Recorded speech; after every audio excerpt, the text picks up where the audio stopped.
대해서 발표하게 된 1학년 14반 이유림이라고 합니다. 와. 우선 목차는 첫 번째로 사드는 무엇인가?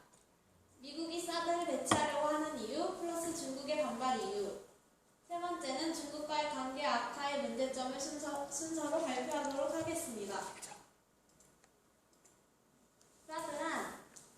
사드는 Dear High Area Defense Interceptor이라는 영어 표기를 하고 있습니다. 다음에 미국의 미사일 방어 시스템으로 적의 미사일이 지상에 닿기 전에 요격하는 장치라고 합니다. 다음에 걸프 전쟁 당시 이라크의 미사일 공격을 방어하기 위해 미국으로부터 도입된 패트리어트 시스템으로부터 발전하였다고 합니다. 사드랑 패트리어트의 공통점과 차이점을 알아보도록 하겠습니다. 사드와 패트리어트의 공통점은 모두 적군이 발사한 미사일을 공중에서 격추시키는 것을 목적으로 개발한 시스템입니다.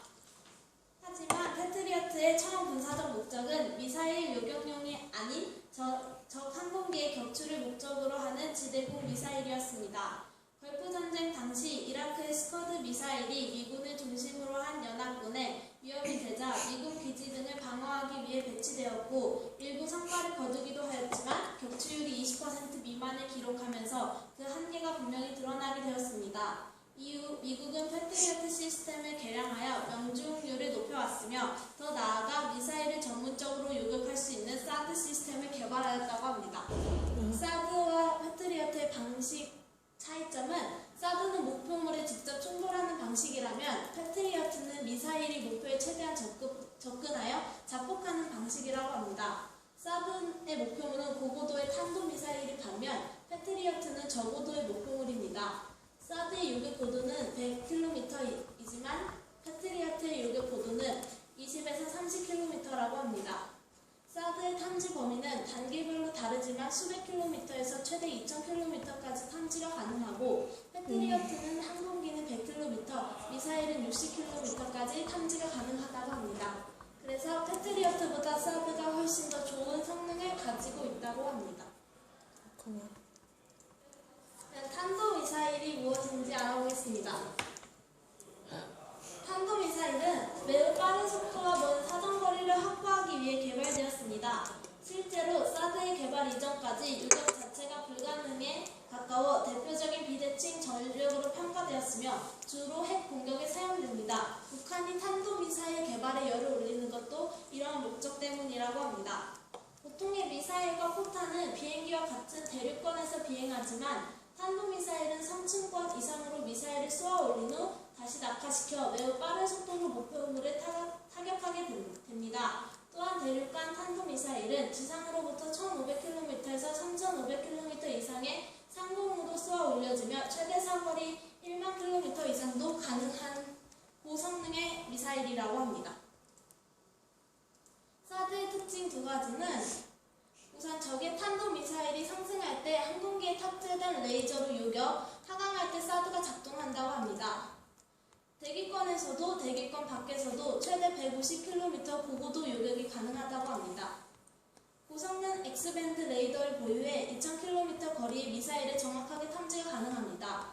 이 특징이 중국이 반발하는 이유의 가장 큰 원인이 되는 특징입니다. 미국이 사드를 배치하려는 명분은 무엇일까요?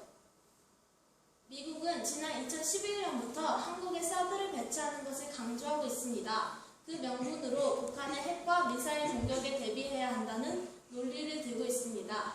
하지만 사드는 북한의 공격을 막기에 비효율적이라는 박사들의 증언들이 있었습니다. 사드로 북한의 공격을 막는 데 비효율적인 이유는 무엇인가요? 분명 사드는 탄도미사일 방어체계입니다. 탄도미사일 앞에 아무리 중단거리라는 수식어를 붙여도 탄도미사일은 700km에서 4000km 정도로 표현할 수 있습니다. 휴전선에서 부산까지 700km도 안 되는 한국을 공격하는데 북한이 그 이상의 사정거리를 날아가는 탄도미사일을 쏜다는 것은 매우 비효율적인 공격입니다. 북한이 한국을 공격한다면 재래식 무기인 방사포와 각포 및 구형 미사일을 사용하는 것이 합리적이며 최고의 효율은 이러한 무기체계에 더한 생화학 무기의 복합 사용입니다. 다시 말해 사드는 북한으로부터 한국 본토를 방어하기 위한 수단은 아닌 것이라고 합니다. 그러면 미국의 정말로 궁극적인 목적은 무엇일까요? 중국에서 가장 가까운 미군 기지가 한국에 있고 중국에 포함해서 압박을 할 수 있는 최적의 기지가 바로 한국이기 때문입니다. 결국 동아시아 전체에서 떠오르는 중국을 차단하고 압박하는 미국의 전방위적인 정책 중 하나가 사드 배치인 것입니다. 두 번째로, 사드를 배치하면 한국은 중국 견제의 최전방 청병으로 성격이 바뀌게 되는데 이것은 미국의 굉장한 전략적 이점이 됩니다. 그 예로 중국은 7개 군부로 나뉘어져 있는데 그중 하나인 심양군부는 중국인민해방군의 최정예 구성군이라고 합니다. 심양군부는 류령성, 홍룡강성, 길림성 지역 등을 관할하고 있는데 류령성 성도가 있는 심양은 동북 삼성 최대 도시로서 중국인민해방군 화정군 산하 51번째 기지가 있습니다.